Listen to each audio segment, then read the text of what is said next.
Good, because I got a lot of things to talk about for Lord of the Flies. Ooh boy.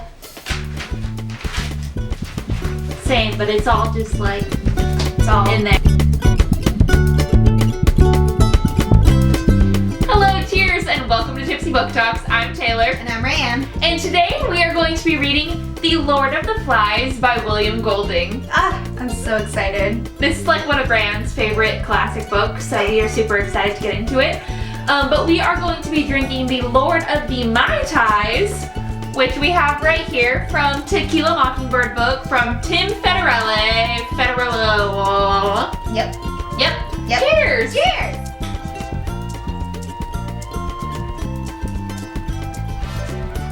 So this is Taylor's first time Dangerous. having coconut rum, and it's like a normal Mai Tai, so it's, what is it? It's light rum, which we use like Bacardi white rum, coconut rum, orange juice, cranberry juice, and I think that's actually it. This is super dangerous. This is friggin' delicious. Well, let's get into it. So Ryan is going to give a non-spoiler summary, and then we'll get into a very spoiler section. So do you want to give us a summary? 14 boys are on a flight back to their boarding school, and they get stranded on an island, and they have to figure out how to survive on this island with no adults. And I guess like just craziness ensues because they're 12-year-old boys on an island with no adults, so they're allowed to do anything they want. It's wild. It is literally wild. They're stuck on an island. Yeah, it's wild. Even halfway through it, I was just like, oh my god. So what would you rate it? Oh my god, I'm gonna rate it a 5 because it's my absolute favorite. That was 1984, so. I gave this one a 4.5 stars. Mainly because I feel like the only reason it wasn't a 5 for me was because there was a lot of characters I did not like. I think it was hard for me to think of a favorite character, for being completely honest, and I'll talk about it in the spoiler section, but like, I just feel like there wasn't super anybody that I related to that I like. So let's get into the spoiler section. If you have not read this book, please leave. Bye. Later. Cheers into the spoiler section. Spoiler section. Oh. It like, okay, Malibu just tastes like chapstick. If you were to have chapstick as like a, you know, like the coconut taste. Almost like you keep licking your chapstick. Yeah, like it tastes so fake. Go into your favorites, because I want to see who your favorites are.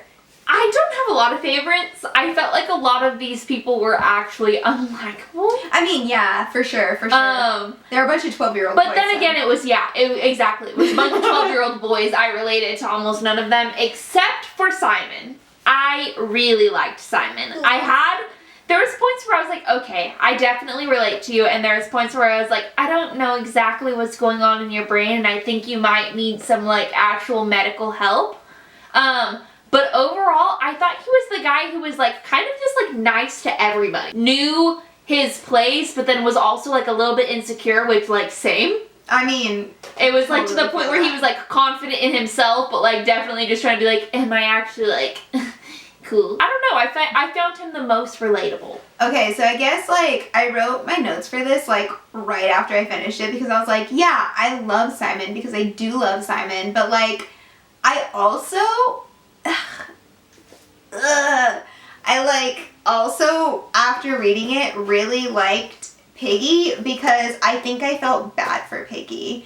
I also... Is it just because he died? Yes, it is definitely because he died, because I feel like he died when he should not have. I feel like if we were to see Simon progress more, I definitely would be like, Simon, top dog, numero uno. But like, because he died so early on, that my absolute favorites are both Ralph and Piggy, which like at the beginning of the story does not make any sense. Like it literally, they're the most annoying. They're the stupidest in the entire thing. Really? I think they're so dumb in the beginning of the entire book, but like towards the end of it, because I was like, okay, Ralph like comes to his realization that I'm like, yes, he has become one of my favorites. Also Piggy, because he dies but should not have. Is it just because they're the only two characters who really didn't like lose their civility? I think that's also it too, because I genuinely am like, everybody starts off so strong, and like Jack like loses it from like day one. Like you can see it from the beginning where Jack straight up just goes berserk. But yeah, jumping into like favorite or least favorite characters, I definitely am gonna have to say Jack and also Roger. Because they're insane. Like, they're literally so crazy. And it's not even like we need to feel pity for them because they're, like, mentally insane. No.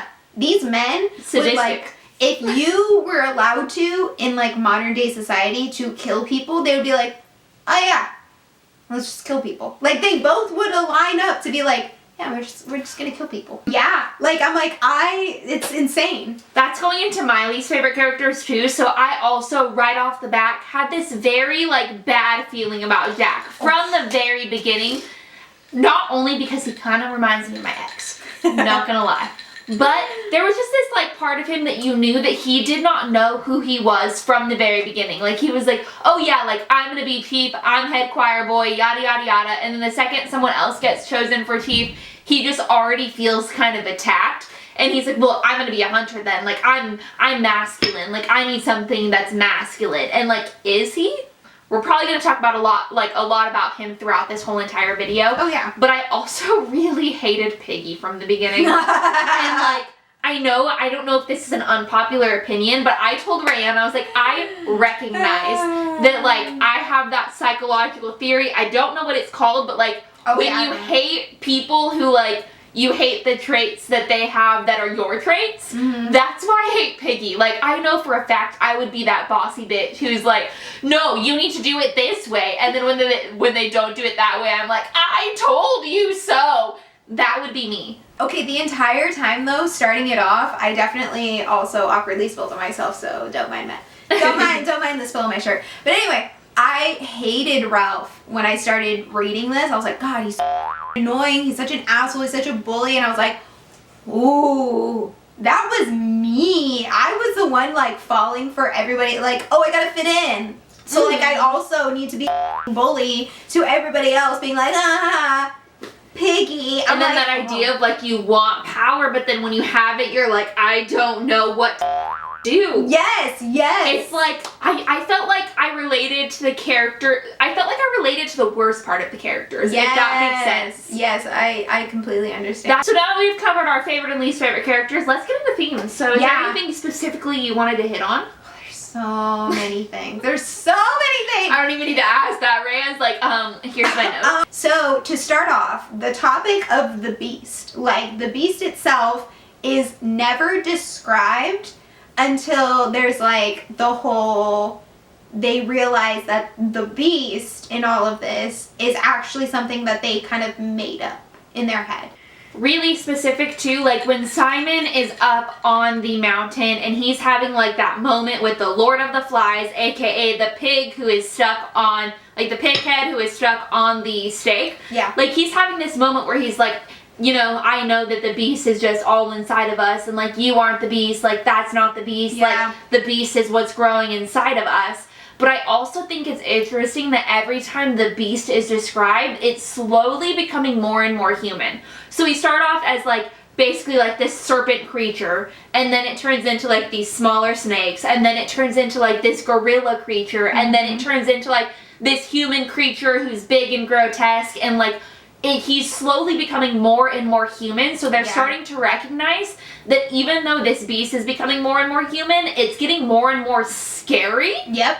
As it goes on, like, more fear is being built around it. I think it's because they're getting more, like, scared of what they are becoming. Oh, yeah. In the acknowledgments, or in the notes of this edition of Lord of the Flies, whatever edition this is. I don't read those. Okay, I started reading it because I absolutely love this. But anyway, there's a quote where Golding himself says what the exact theme of this novel is, and I'm just going to read it really quick. I guess you should read those. Okay, but that's the thing, is I normally never, but I was like, this man is a genius, what did he have to say? He said, the theme is an attempt to trace the defects of society back to the defects of human nature. The moral is that the shape of the society must depend on the ethical nature of the individual and not on the political system, however apparently logical or respectable. because when the boys get into the island, both Jack and Ralph joke about how they're like English boys, so they're civilized, and that things are gonna always be good because they're English men. And they do it the best way. They do the best way, and then they do like a ha ha ha ha, like a ha ha ha ha ha type scenario where it's just like, all right, she cares, and everyone, like every woman's like, men. But like men, okay. But like, okay, the thing is I was like, there's this whole persona that Golding actually goes about where like there's the England persona of like, oh, we are so much finer and we do it better. But yet they were also brought to savagery because in reality, if society completely just like dies out, and like this is talked about in the rule of 3, which is like it takes 3 days.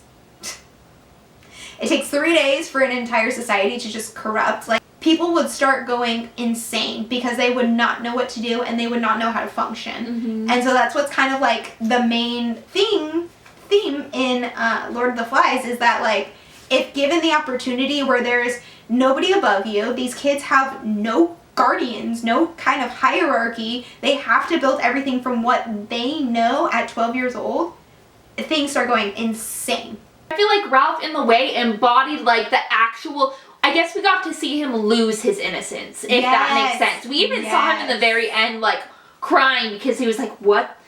Like he was getting rescued, he was going back home, supposed to go back to his like original normal, and he's like, how the fuck do I do that? Like I was being hunted 5 minutes ago. Yes. I was about to be murdered. That's the insane part about this novel is that they are on the constant edge of just like losing themselves, losing their sensibility, losing their innocence, and then all of a sudden when Ralph, the one person whose entire story we've been following from the beginning, when he's the one hunted and he comes to his literal wit's end, that's when the Navy shows up. That's when they're like, oh, we're here to save you. Mm-hmm. And he's like, where were you this entire time? And it's so crazy to see Ralph just like lose himself because, okay, so even Golding at the end, like before the quote that I had talked about, he said about the Navy showing up, but there's even a quote from Golding himself saying like, who's going to save the men that saved these boys, because these boys know that these men are doing the exact same thing that they're doing. Mm-hmm. Like, they know that now that they've been put in this situation as young boys, they know that these men who are off in the Navy fighting this great war, whatever the happening, that they know that they're being the ones that are having to fight against other people. This novel really explores the idea of, like, toxic masculinity.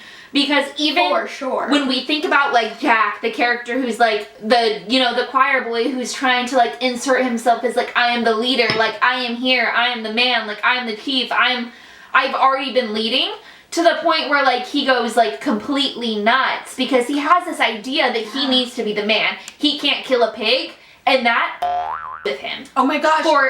For like, days, he goes insane. The only thing he is able to think about is the fact that he cannot kill a pig. And as a man, he should be able to do that. So it's like multiple different, especially with multiple different characters, they deal with this toxic masculinity that's especially inside like the Western culture. Yeah. That I thought was so interesting because even like as it was just like these, English boys, it deals with like the toxic masculinity and just like regular boys versus like boys who are on the edge. Yeah. So it's like some things like that idea of what masculinity is what can push them over. Oh yeah, I literally was just thinking that. I was like, the amount of times that Jack straight up loses his shit because he's like, I'm gonna hunt the pig, and you're like, we get it, like it's okay, we understand, like you don't need to keep saying that. But the kind of back and forth between him and Ralph as well, because it talks like later on, Piggy is like, he hates you too. And I think it's this point because Ralph is almost like confident in his masculinity to the point where he doesn't always need to prove himself. Yes. There are points where he feels insecure, but for the most part, he's confident. He's like, you guys chose me as chief, like I'm here, I know how to talk to a crowd, I feel confident in who I am. If you think about it societally, like if Golding's the god in this, he takes away people who are firm in who they know that they have to be and who they know that they want to be. And once those people are gone, it's left with a few people that are seeking the affirmation. Mm-hmm. And when Jack starts to borderline being like, no, I know what I know what I think, I know what I feel, when he's like, I'm done, that's when he gets the saving. Mm-hmm. Like, it's the people who are in the middle. Yes. Who, like, basically are left. Yes. And I was like, so Jack's on the far end of, like, not knowing who he is, only following from, like, what other people want of him, and, like, going to the farthest extent, meaning, like, killing people just to be like, I am head honcho man, that he kind of reaches his absolute breaking point, and it only is when Ralph starts to, which Ralph, I think, really does represent the pure, like, wholesome person in this, like, the absolute non, involved persona. Like, if, like I said, the reader just being thrown in, they're the one people that are like, we don't know where we lie, like, we want to be with this person, but we also want to be with this person, that we're just, those are the middle people. Once they decide we're done, that's when they get saved. Okay, so the first time that, like, the Lord of the Flies is mentioned is with Simon, and basically it's about the pig who's on a stake. So it was, like, this weird thing where, like, he was getting these almost, like, life lessons from the Lord of the Flies, which was just a pig head who was on the stake, who was a sacrifice. So interesting. And then I found it really interesting that, like, Piggy is on the cover, he has the fly behind him, and he's, like, the Lord of the Flies. And I was thinking, like, is it something to where, like, people like that are meant more when they're dead versus when they're alive? Like, the Lord of the Flies being, like, basically, like, you roll over the things that only care about you when you're dead. AKA, flies do not even, like, care about you until you're dead, and they basically can, like, feast on you. Jack always was saying that he was like, kill the pig, whatever their weird chant was. Kill the beast, cut the throat. But that's the thing, is before that, it wasn't even kill the beast, it was kill the pig, cut the throat, bleed the whatever. It was bleed the something. It was something along those lines. So the fact that Piggy from the start always said, oh, my nickname normally is not my name, and Ralph was like, Piggy, your name's Piggy, and that's how he introduced himself, like, introduced Piggy to the rest of the group, I was like, okay, so his name is Piggy. Jack's initial thing is kill the pig. That's like the first thing that he always says, because he's shown his hatred for Piggy. That he's like, oh, I'm better than Piggy because Piggy is equivalent to this literal pig. Like, not even the boar, like a literal pig who's just like a female equivalent to being like submissive, the like mother of like all these piglets. Because like, if you think about it, Jack also tries to kill the pig, the main like pig who has like a full-on family. Like, these like families of pigs are just, he's always killing the women, the like mothers of all of the piglets, which I'm like, okay, that's got some mommy issues. I think he just has some women issues, if I'm being real honest right there. He seems like he definitely is not secure in his manlyhood. Like, Ralph's got some daddy issues. Definitely. Oh my god, definitely. The fact that he's like, my dad's gonna save us.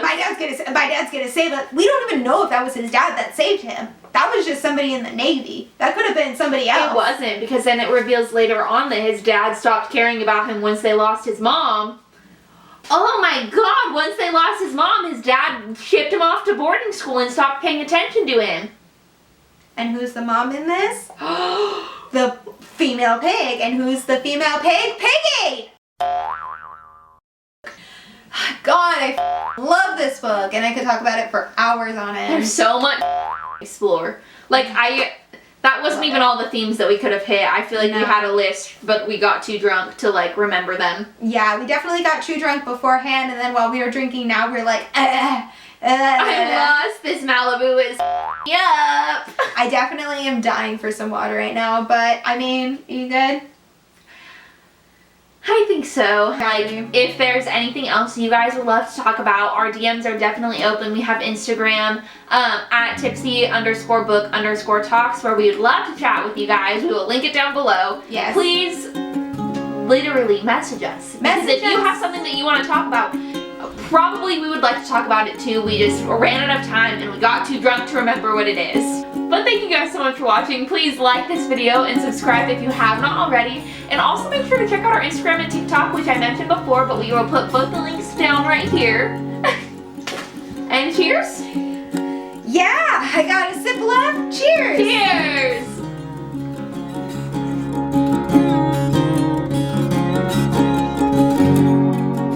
Honey, that's gonna be a long ass video. I'm so thirsty.